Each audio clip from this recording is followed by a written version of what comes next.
मित्रों, मैं Maharaj Kumar Gupta Bihar state music class में मित्रों आज आपको स्वागत है। यदि आप स्टेट या बीपीएससी की तैयारी मित्रों कर रहे हैं तो यह क्लास आपके लिए अति महत्वपूर्ण होने वाला है। मित्रों, इस चैनल पर मित्रों प्रतिदिन म्यूजिक के क्लास सुबह 8 बजे और रात्रि न्यूज चैनल पर 8 बजे मित्रों क्लास चलाए जाते हैं और प्रतिदिन मित्रों 50 प्रश्नों का संग्रह हम लेकर के आते हैं। सभी प्रश्नों को मित्रों डीपली डिस्कशन हम लेकर के चलते हैं। अतः यदि आप स्टेट या बीपीएससी के माध्यम से शिक्षक बनना चाहते हैं मित्रों, तो आप हमारे साथ प्रतिदिन क्लास को ज्वाइन जरूर करें। और बिना समय गवाए हुए मित्रों प्रथम प्रश्न पर हम लोग ध्यान देंगे और मेरा उद्देश्य रहता है कि एक प्रश्न के माध्यम से 4-5 प्रश्नों का आंसर आपको दे दें ताकि आराम से आपको एग्जाम में प्रत्येक प्रश्न पकड़े जाएंगे।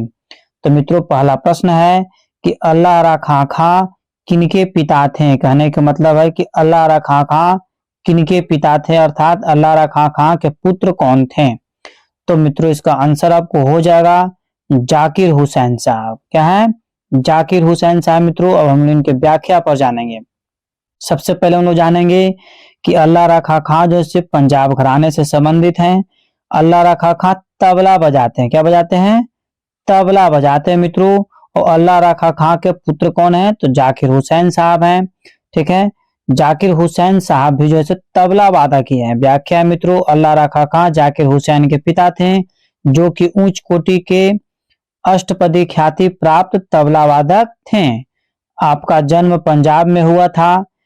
आपने पंजाब घराने को विकास पथ की ओर अग्रसर किया है।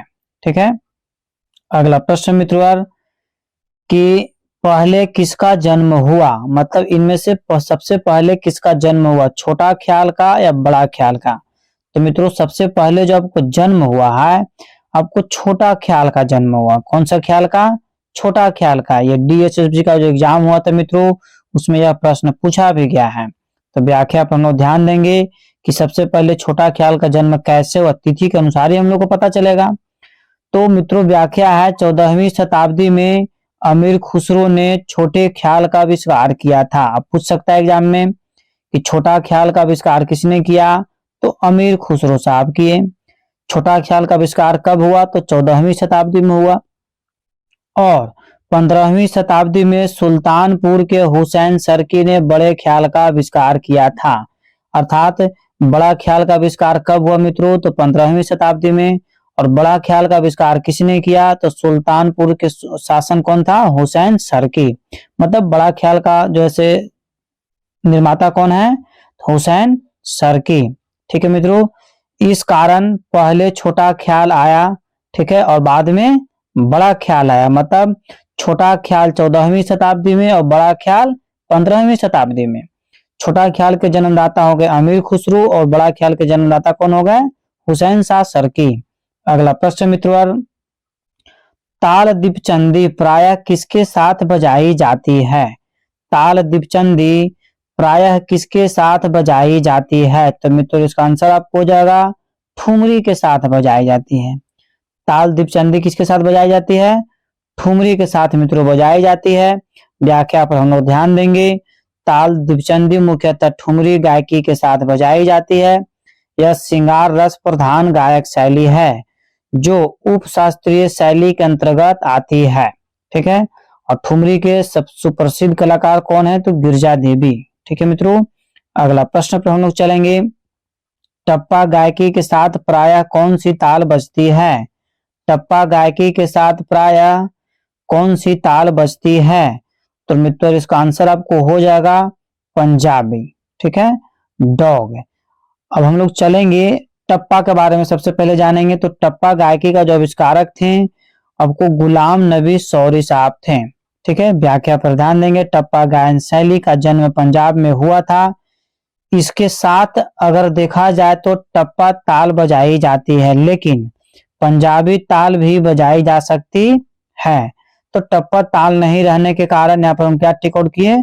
पंजाबी ताल। ठीक है मित्रों, अगला प्रश्न आपका है भारत खंडे विश्वविद्यालय कहाँ स्थित है? बहुत ही बेहद महत्वपूर्ण प्रश्न मित्रों कि भारत खंडे विश्वविद्यालय कहाँ स्थित है।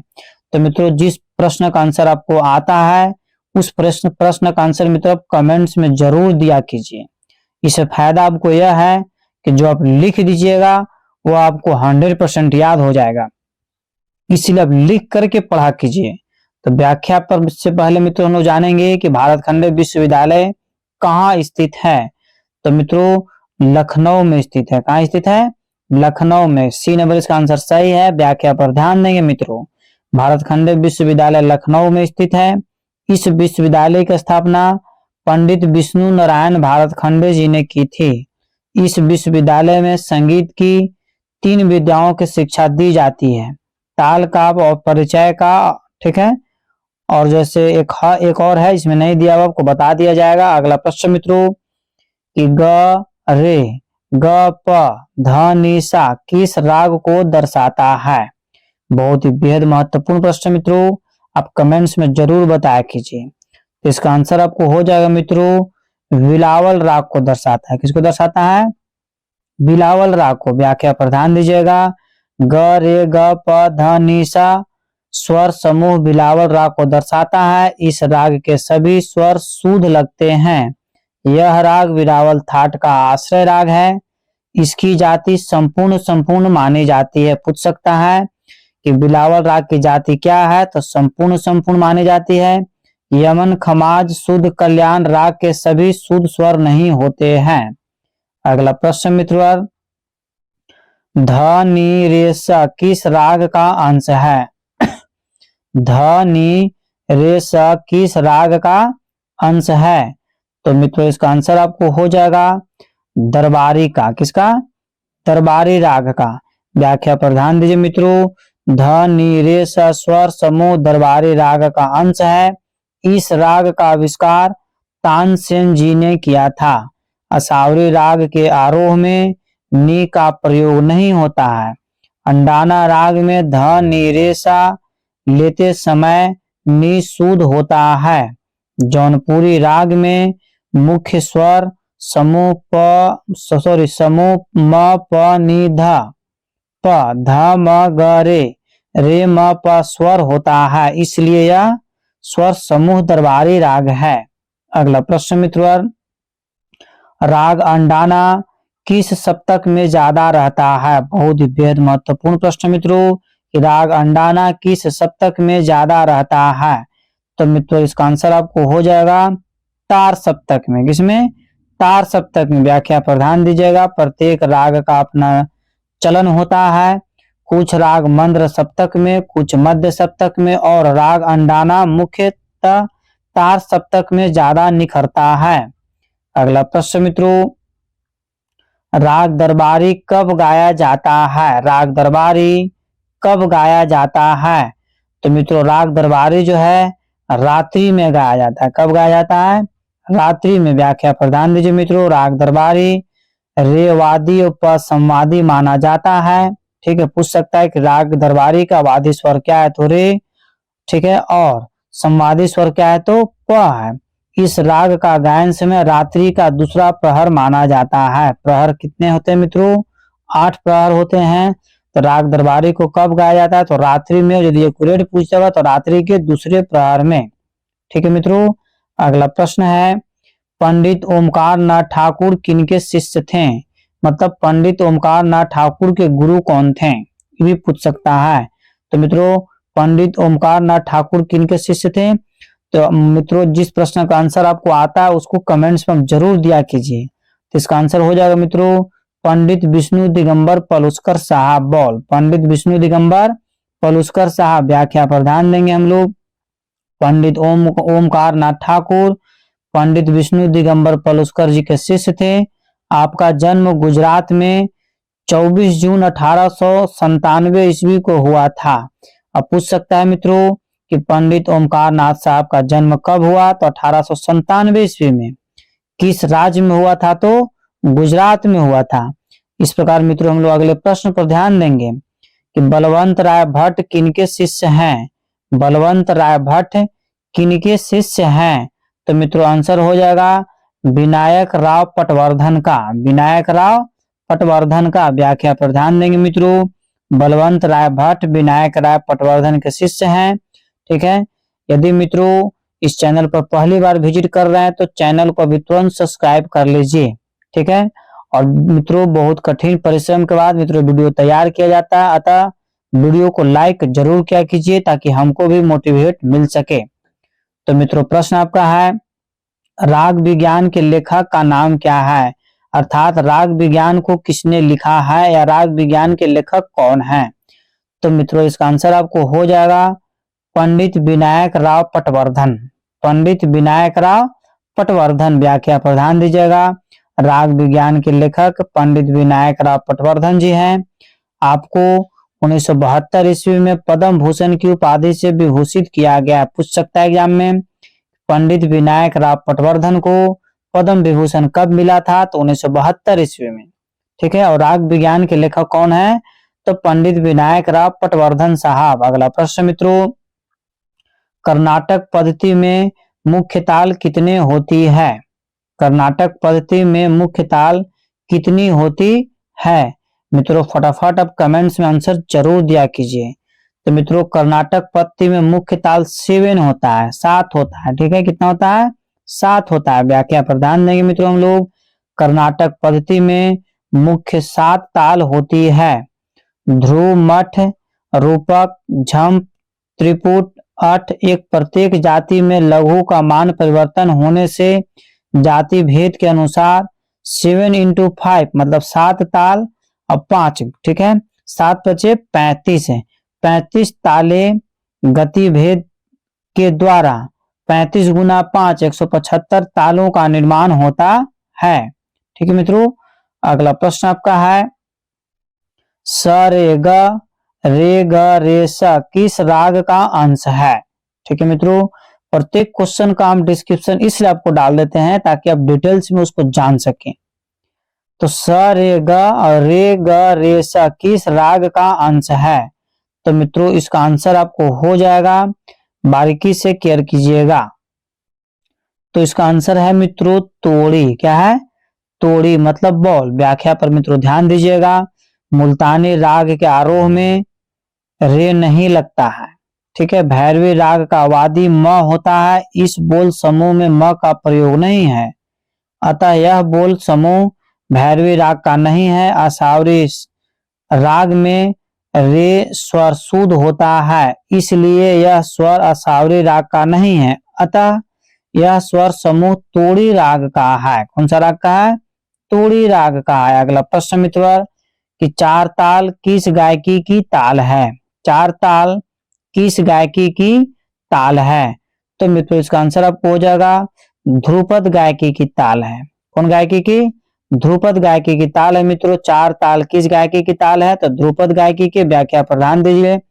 ध्रुपद वीर रस प्रधान गायन शैली है, उसी के आधार पर 4 ताल के ठेके की रचना हुई है, जो कि संगत में ध्रुपद गायकी को इस पूर्ण बनाता है। इसे क्या बनाता है, पूर्ण बनाता है। अगला प्रश्न मित्रों, टप्पा किस घराने की विशेषता है। अभी कुछ देर पहले मित्रों आपको बताया है, आपको आंसर जरूर याद होना चाहिए। टप्पा किस घराने की विशेषता है। तो मित्रों टप्पा जो है बनारस घराने की विशेषता है। और यदि मित्रों पंजाब घराना रहता तो पंजाब घराना टिकट करते हैं, ठीक है। टप्पा का सबसे अधिक प्रयोग जैसे बनारस घराने में होता है, उसके बाद पंजाब घराने में होता है, उसके बाद बनारस घराने में होता है। तो पंजाब घराने न रहने के कारण हम लोग क्या टिकट करेंगे, बनारस घराना। व्याख्या पर ध्यान दीजिए मित्रों। टप्पा बनारस घराने की विशेषता है। ख्याली गायकी के बाद टप्पा गायकी का प्रचार हुआ, ठीक है। टप्पा गायकी का आविष्कार मियां सौरी ने किया था। इनका पूरा नाम था गुलाम नबी मियां सौरी। अगला प्रश्न मित्र, कहाँ की ठुमरी प्रसिद्ध है। मतलब जो ठुमरी एक प्रकार का नृत्य है, तो सबसे अधिक जैसे कहाँ की ठुमरी प्रसिद्ध है मित्रों, तो बनारस की। कहाँ का, बनारस का ठुमरी जो है सबसे अधिक प्रसिद्ध है। व्याख्या पर ध्यान देंगे। बनारस घराने की ठुमरी प्रसिद्ध है। ठुमरी चंचल प्रकृति की गायन शैली है। इसके साथ मुख्यतः दीपचंदी जब ताल बजता है। वर्तमान समय में शोभा गुटू, सविता देवी, गिरजा देवी, व्यास आदि प्रसिद्ध ठुमरी गायिका है। मतलब पूछ सकता है कि सविता देवी का संबंध किस नृत्य से है, ठुमरी से है। गिरिजा देवी का संबंध किससे है, तो ठुमरी से है। ठीक है, ये दोनों जो है से बहुत ही प्रचलित ठुमरी नृत्यांगना है। अगला प्रश्न मित्रों, सविता देवी किसके लिए प्रसिद्ध है। देखिए अभी तुरंत आ ही गया, वहां डिस्क्रिप्शन में मित्रों दिए थे, यहाँ क्वेश्चन आ भी गया है कि सविता देवी किसके लिए प्रसिद्ध है। तो मित्रों आंसर आप फट से कमेंट्स में दिया कीजिए कि सविता देवी किसके लिए प्रसिद्ध है, तो ठुमरी के लिए। किसके लिए, ठुमरी के लिए। ठीक है, इस प्रकार मित्रों इसका आंसर क्या हो गया, सी नंबर। व्याख्या पर ध्यान दीजिए, सविता देवी ठुमरी के लिए प्रसिद्ध है। अगला प्रश्न मित्रों कि सियाराम तिवारी किस गायकी के लिए प्रसिद्ध है। मतलब सियाराम तिवारी का संबंध किस गायकी से है, ध्रुपद से है कि ख्याल से है कि ठुमरी से है कि टप्पा से है। तो मित्रों इसका आंसर हो जाएगा ध्रुपद से। किसे हो जाएगा, ध्रुपद से। व्याख्या पर ध्यान दीजिए मित्रों, सियाराम तिवारी ध्रुपद गायकी के लिए प्रसिद्ध हैं। ध्रुपद गायकी का आविष्कार 15वीं शताब्दी में ग्वालियर के राजा मानसिंह तोमर ने किया था। पूछ सकता है कि ध्रुपद गायकी का आविष्कार किसने किया, तो राजा मानसिंह तोमर। ग्वालियर जो है ध्रुपद के आविष्कार कब हुआ, तो 15वीं शताब्दी में। ठीक है, राजा मानसिंह तोमर कहाँ के शासक थे, तो ग्वालियर के शासक थे। आगे पढ़ेंगे हम लोग, ध्रुपद एक गंभीर और जोरदार गाना माना जाता है। अगला प्रश्न मित्रों, भाव रंग लहरी किसके नाम के साथ जुड़ा है। भाव रंग लहरी किसके नाम के साथ जुड़ा है, तो मित्रों इसका आंसर हो जाएगा पंडित बलवंत राय भट्ट। पंडित बलवंत राय भट्ट है। व्याख्या पर ध्यान देंगे मित्रों हम लोग, व्याख्या इसका अति महत्वपूर्ण है कि ख्याति प्राप्त कलाकार जिन्होंने अपना जीवन संगीत के प्रति समर्पित किया है, उनके नाम के आगे कोई ऐसी उपाधि जोड़ दिया जाता है जो कि उनका संगीत के प्रति विशिष्टता या विशिष्ट शैली को दर्शाता हो। ठीक है मित्रों, अगला प्रश्न आपका है, प्रणव भारती के लेखक का नाम है। मतलब प्रणव भारती को किसने लिखा, बहुत ही महत्वपूर्ण इसका लेखक भी हैं और इनके बारे में हम कुछ देर पहले जिक्र भी कर चुके हैं कि प्रणव भारती के लेखक का नाम कौन है। तो जो इनका लेखक है बताइए क्या होगा, क्या कि इसी क्लास में मित्रों हम इनके नाम हम घोषित कर चुके हैं, बता चुके हैं इनके बारे में। तो प्रणव भारती के जो लेखक है मित्रों, उनका नाम है पंडित ओमकार नाथ ठाकुर। ठीक है, कुछ देर पहले हम बता चुके थे कि पंडित ओमकार नाथ ठाकुर का जन्म कब हुआ, कहाँ हुआ, इसलिए आपको याद रखना जरूरी है। व्याख्या पर ध्यान देंगे, प्रणव भारती पुस्तक के लेखक पंडित ओमकार नाथ ठाकुर जी हैं।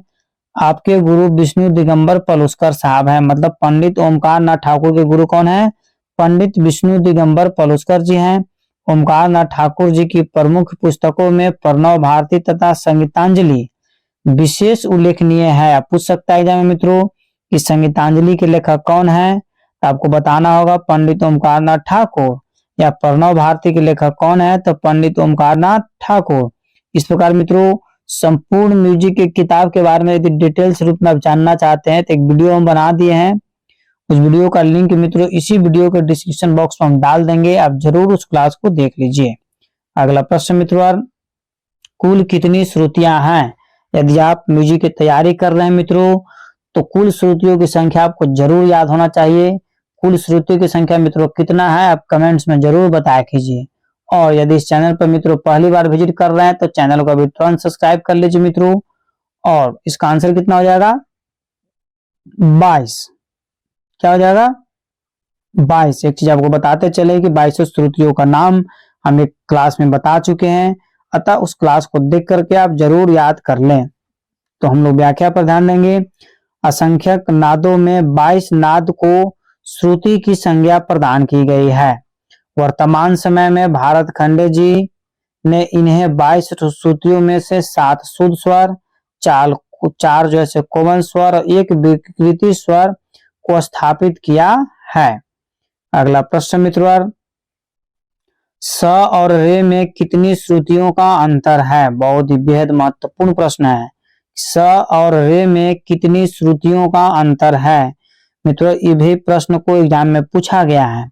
तो मित्रों 2 का अंतर है। कितना का अंतर है, 2 का अंतर है। व्याख्या पर ध्यान देंगे हम लोग, प्राचीन काल में सुस्वाद ऐसे 2 स्वर मानते थे जिनकी परस्पर दूरी 9 या 13 श्रुति हो, और विसंवाद ऐसे दो स्वर को मानते थे जिनमें दो स्वरों के बीच दो श्रुति का अंतर हो। ठीक है मित्रों। प्रश्न मित्रों कि बाला साहिब पूंछ वाले किस गायकी के लिए प्रसिद्ध थे। तो मित्रों जिस प्रश्न का आंसर आपको आता है उस प्रश्न का आंसर आप कमेंट्स में जरूर दिया कीजिए। और एक चीज आपको जरूर बताएंगे मित्रों कि यदि जीवन में सफल होना चाहते हैं तो प्रतिदिन एक गोल फिक्स कीजिए और उस गोल को पूरा करने में मित्रों पूरा दिन लगा दीजिए। आगे आने वाला समय ऑटोमेटिक आपका सही हो जाएगा। तो मित्रों इसका आंसर हो जाएगा ख्याल गायकी के लिए प्रसिद्ध थे। किसके लिए प्रसिद्ध थे? ख्याल गायकी के लिए। एक बार फिर से समझिएगा, बाला साहिब पूंछ वाले किस गायकी के लिए प्रसिद्ध थे? तो आंसर मित्रों हो जाएगा ख्याल गायकी के लिए प्रसिद्ध थे। व्याख्या पर ध्यान देंगे। बाला साहिब पूंछ वाले ख्याल गायकी के लिए प्रसिद्ध थे। ग्वालियर घराना ख्याल गायन के लिए प्रसिद्ध है। नत्थन पीरबख्श इस घराने के जन्मदाता माने जाते हैं। मतलब ग्वालियर घराने के जन्मदाता कौन है? तो नत्थन पीरबख्श साहब। अगला प्रश्न मित्रों कि त्यागराज भारत के किस भाग से थे? त्यागराज भारत के किस भाग से थे? तो मित्रों आपको आंसर बताते चलें कि त्यागराज जो संगीत की जो शिक्षा जो मित्रों ग्रहण किए थे वह दक्षिण भारत से किए थे। कौन भारत से किए थे? दक्षिण भारत से किए थे, इसलिए इनका संबंध भारत के दक्षिणी भाग से माना जाता है। व्याख्या पर ध्यान दीजिएगा। त्यागराज का जन्म जैसे कश्मीर में हुआ था, मतलब ऊपर उत्तर की ओर हुआ था, ठीक उत्तर भारत में, तथा आपने संगीत की शिक्षा दक्षिण से प्राप्त की थी और आप दक्षिण भारतीय संगीत के सर्वश्रेष्ठ कलाकार भी थे। इस प्रकार मित्रों हम लोग अगले प्रश्न पर केयर करेंगे कि प्रारंभ में कितने ग्राम थे? प्रारंभ में कितने ग्राम थे? तो मित्रों बहुत बार हम बता चुके हैं कि प्रारंभ में कितने ग्राम थे। तो मित्रों प्रारंभ में 3 ग्राम थे। कितने ग्राम थे? 3 ग्राम थे। हम लोग व्याख्या पर ध्यान देंगे। प्रारंभ में 3 ग्राम थे। षडज ग्राम पहला था, मध्यम ग्राम दूसरा था और तीसरा था गंधार ग्राम। भरत मुनि ने 2 ही ग्राम का वर्णन किया है, षडज ग्राम और मध्यम ग्राम, तथा गंधार ग्राम को इन्होंने लोप कर दिया है। पूछ सकता है कि भरत मुनि के अनुसार ग्राम कितने हैं? तो 2 हैं। और जैसे कौन कौन है? तो षडज ग्राम और मध्यम ग्राम। गंधार ग्राम को क्या कर दिए हैं? विलुप्त कर दिए थे। अगला प्रश्न मित्र कि कुल विकृति स्वर कितने होते हैं? कुल विकृति स्वर कितने होते हैं? मित्रों जिस प्रश्न का आंसर आपको आता है उस प्रश्न का आंसर आप कमेंट्स में जरूर दिया कीजिए। तो मित्रों आपको बताते चलें, बॉल हो जाएगा मित्रों कुल विकृति स्वर कितने हैं? तो 5 हैं। कुल विकृति स्वर कितने मित्रों? 5 है। व्याख्या पर ध्यान देंगे। विकृति स्वर वे होते हैं जो अपने निश्चित स्थान से ऊपर या नीचे की ओर गाया बजाया जाता है, उसे क्या बोलते हैं? विकृति स्वर कहते हैं। विकृति स्वर कितने प्रकार के होते हैं? 2 प्रकार के होते हैं। पहला को बोलते हैं कोमल स्वर, दूसरा को बोलते हैं तीव्र स्वर। ठीक है। तो कोमल स्वर मित्रों कुल 4 हैं और तीव्र स्वर कुल कितने? 1 हैं। तो 4 + 1 दोनों मिलकर क्या बन गया? विकृति स्वर। तो विकृति स्वर की संख्या कुल कितना हो गया मित्रों? 5 हो गया। ठीक है। इस प्रकार इसका डिटेल्स में जाने। और यदि आप मित्रों पीडीएफ चाहते हैं तो आप दिए हुए नंबर पर मित्रों आप हमें व्हाट्सएप कीजिए, आपको तत्काल पीडीएफ प्रोवाइड करवा दिया जाएगा। अगला प्रश्न मित्रों कि सभी शुद्ध स्वरों से निर्मित राग है, मतलब कौन सा ऐसा राग है जिसमें सभी के सभी जो है शुद्ध स्वर का प्रयोग होता है? तो मित्रों इसका आंसर आपको हो जाएगा खमाज। क्या हो जाएगा? खमाज नहीं, सॉरी, इसका बिलावल हो जाएगा। क्या हो जाएगा मित्रों? बिलावल। व्याख्या पर ध्यान दीजिएगा कि यमन राग में तीव्र में का प्रयोग होता है, खमाज राग के आरोह में रे का प्रयोग नहीं होता है, बिलावल राग में सभी शुद्ध स्वर का प्रयोग होता है। यहाँ पर पूछा ही था कि सभी शुद्ध स्वर से निर्मित राग है तो बिलावल है, सी नंबर। ठीक है मित्रों, यहाँ भी आपको क्लियर कर दिए बिलावल। अगला प्रश्न मित्रों कि राग यमन का संवादी स्वर है, मतलब राग यमन का मित्रों संवादी स्वर इनमें से कौन है? तो मित्रों जिस प्रश्न का आंसर आपको आता है उस प्रश्न का आंसर मित्रों आप कमेंट्स में जरूर दिया कीजिए। तो मित्रों राग यमन का ग जो है संवादी स्वर है और नी क्या है? संवादी स्वर। इस प्रकार आंसर क्या हो जाएगा? डी। ठीक है। राग यमन का संवादी स्वर क्या हो जाएगा, तो नी हो जाएगा। ठीक है मित्रों, यह कल्याण थाट का राग है। जाति इसकी क्या है, तो साडव साडव है और गायन समय रात्रि का प्रथम प्रहर है। पूछ सकता है मित्रों एग्जाम में कि राग यमन कब गाया जाता है, तो रात्रि का प्रथम प्रहर में। ठीक है। और राग यमन की जाति क्या है, तो साडव साडव इसकी जाति मानी जाती है। और राग यमन की थाट क्या है, तो कल्याण थाट है। अगला प्रश्न मित्रों, अमजद अली किस वाद्य को बजाते थे, मतलब अमजद अली का संबंध किस वाद्य यंत्र से है। अमजद अली का संबंध किस वाद्य यंत्र से है, तो मित्रों इसका आंसर आपको हो जाएगा, अमजद अली एक सरोद वादक है। क्या है, सरोद वादक है। व्याख्या पर ध्यान दीजिएगा, अमजद अली खां सरोद वाद्य यंत्र बजाते हैं। अगला प्रश्न मित्रों, कि पंडित रविशंकर किनके शिष्य थे, या फिर पंडित रविशंकर के गुरु कौन थे। तो मित्रों इसका आंसर आपको हो जाएगा उस्ताद अलाउद्दीन खां। पंडित रविशंकर के गुरु कौन थे, तो उस्ताद अलाउद्दीन खां, सी नंबर। या फिर पंडित रविशंकर किनके शिष्य थे, तो उस्ताद अलाउद्दीन खां। व्याख्या प्रदान दीजिए। पंडित रविशंकर उस्ताद अलाउद्दीन खां के शिष्य थे।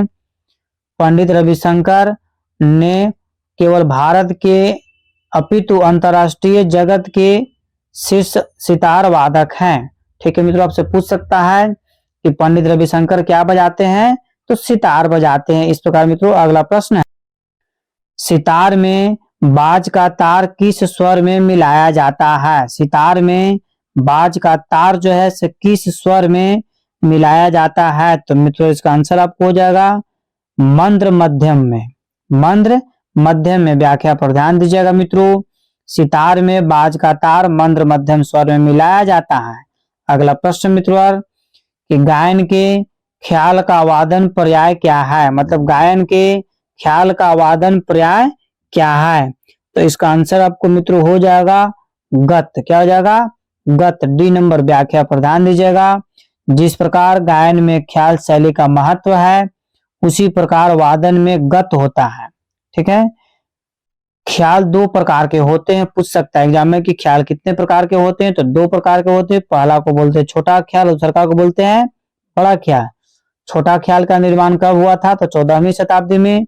और बड़ा ख्याल का निर्माण कब हुआ था, तो 15वीं शताब्दी में।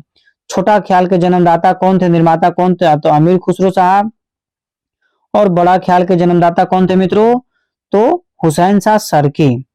उसी प्रकार तंत्रवाद में मस्जिद खानी गत एवं जफरानी गत बजाई जाती है। इस प्रकार ख्याल में गायन का पर्याय गत है। ठीक है मित्रों, अगला प्रश्न पर हम लोग ध्यान देंगे, पन्नालाल घोष क्या बजाते हैं। इस प्रश्न का आंसर मित्रों फटाफट कमेंट्स में दिया कीजिए कि पन्नालाल घोष क्या बजाते हैं। तो मित्रों पन्नालाल घोष एक बांसुरी वादक है। क्या है, बांसुरी वादक है ये पल। व्याख्या पर ध्यान दीजिएगा मित्रों, पन्नालाल घोष एक बांसुरी बजाते थे। बांसुरी एक सुशीर वाद्य है। बांसुरी कौन सा वाद्य है, सुशीर वाद्य है मित्रों। सभी वाद्य का यदि जानकारी आप लेना चाहते हैं, इसी वीडियो के मित्रों डिस्क्रिप्शन में या प्ले लिस्ट में जाकर के देखिएगा, वाद्य यंत्र से रिलेटेड मित्रों डिटेल्स वीडियो बनाया हुआ है, अतः उस क्लास को जरूर आप ज्वाइन करके देख लें। अगला प्रश्न मित्रों, किस ताल की सम पर खाली होती है, किस ताल की सम पर खाली होती है, तो मित्रों इसका आंसर आपको हो जाएगा रूपक। इसका क्या हो जाएगा, रूपक ताल की सम पर क्या होती है मित्रों, खाली होती है। बोल इसका आंसर क्या है, सही है। हम लोग इसकी व्याख्या पर ध्यान देंगे। रूपक ताल की पहली मात्रा पर खाली मानी जाती है क्योंकि उसकी पहली मात्रा का वर्ण ती है। अगला प्रश्न मित्रों, कि परन किस वाद से संबंधित है। इस प्रश्न का आंसर मित्रों बहुत बार बता चुके हैं कि परन किस वाद से संबंधित है। तो मित्रों प से परन और प से पखावज, बहुत बार आपको यह ट्रिक हम बताए हैं। प से परन और प से पखावज। व्याख्या पर ध्यान दीजिएगा, उत्तर भारत में तबला आविष्कार के पहले पखावज वाद्य का प्रयोग होता था, जिसमें परन बजाई जाती थी। अगला प्रश्न मित्रों, वीणा सारिका की वीणा का नाम है। वीणा सारिका की वीणा का नाम है। तो मित्रों इसका आंसर आपको हो जाएगा, ध्यान दीजिए, इनमें से कोई नहीं। आंसर क्या हो जाएगा, इनमें से कोई नहीं। इनमें से कोई नहीं क्यों हुआ, इसका हम व्याख्या आपको बता देते हैं। इनमें से कोई नहीं है रुद्र वीणा, तंजौर वीणा और विचित्र वीणा में सारिका होती है। मतलब रुद्र वीणा, तंजौर वीणा और विचित्र वीणा में सारिका होती है। यहाँ पर पूछ रहा है कि बिना सारिका के वीणा का नाम क्या है, तो सब में तो सारिका है ही है। इस प्रकार आंसर क्या हो जाएगा, इनमें से कोई नहीं। अगला प्रश्न मित्रों, पंडित राम नारायण किस वाद्य के लिए प्रसिद्ध हैं? पंडित राम नारायण किस वाद्य के लिए प्रसिद्ध हैं? तो मित्रों इसका आंसर आपको हो जाएगा, पंडित राम नारायण जो है मित्रों आपको सारंगी के लिए प्रसिद्ध है। किसके लिए प्रसिद्ध है? सारंगी के लिए। पंडित राम नारायण सारंगी वाद्य के लिए प्रसिद्ध हैं। सारंगी एक तत्वाद्य यंत्र है जिसे गज से बजाया जाता है। पूछ सकता है मित्रों कि सारंगी किस वाद्य के अंतर्गत आता है, तो तत्वाद्य के अंतर्गत आता है। और सारंगी किससे बजाया जाता है, तो गज से बजाया जाता है। इस प्रकार मित्रों हम लोग अगले प्रश्न पर चलेंगे कि तबले में संगत सम्राट की पदवी किनको प्राप्त है? मतलब तबले में संगत सम्राट की पदवी किनको प्राप्त है या संगत सम्राट की उपाधि किन्हें मिला है? तो मित्रों इसका आंसर आपको हो जाएगा अहमद जॉन थिरुकुआ को। अहमद जॉन थिरुकुआ को। बहुत ही महत्वपूर्ण प्रश्न मित्रों कि तबले में संगत सम्राट की पदवी अहमद जॉन थिरुकुआ को प्राप्त है। आपने संगीत की शिक्षा मेरठ निवासी उस्ताद मुनीर खां से प्राप्त की थी। अर्थात पूछ सकता है उस्ताद अहमद जॉन थिरुकुआ के गुरु कौन है, तो उस्ताद मुनीर खां। उस्ताद मुनीर खां। अगला प्रश्न मित्रों और आज का अंतिम प्रश्न है, कंठे महाराज के शिष्य का क्या नाम था? मतलब इनमें से कौन से ऐसे व्यक्ति हैं जो कंठे महाराज के शिष्य हैं? तो मित्रों इसका आंसर आपको हो जाएगा किशन महाराज। क्या हो जाएगा? किशन महाराज। व्याख्या पर ध्यान दीजिएगा। कंठे महाराज के शिष्य का नाम किशन महाराज था। किशन महाराज बनारस बाज बजाते थे। आपका जन्म मतलब किशन महाराज का जो जन्म है 3 सितंबर 1923 ईस्वी को कृष्ण अष्टमी के दिन हुआ था। इसलिए इनको प्रत्येक वर्ष 3 सितंबर का जन्मदिन नहीं मना करके प्रत्येक वर्ष जिस तारीख को भी कृष्ण अष्टमी मनाया जाता है, कृष्ण अष्टमी, उसी दिन जो है मित्रों इनका जन्म उत्सव भी मनाया जाता है। इस प्रकार मित्रों यदि आप चैनल पर पहली बार विजिट कर रहे हैं तो चैनल को तुरंत सब्सक्राइब कर लीजिए और बेल आइकन को ऑल मित्रों आप जरूर दबा लीजिए, ताकि जब भी हम लाइव क्लास लें या आप वीडियो अपलोड करें तो तत्काल आपके पास चला जाए। मित्रों आपसे रिक्वेस्ट है कि वीडियो को, चैनल को लाइक जरूर करें, सपोर्ट जरूर करें। पढ़ने का सबसे उत्तम तरीका है कि आप स्टडी जब भी कीजिए तो ग्रुप में कीजिए, ठीक है। तब तक के लिए आप स्वस्थ रहिए, मस्त रहिए। एक बार प्रेम से बोलिए भारत माता की जय।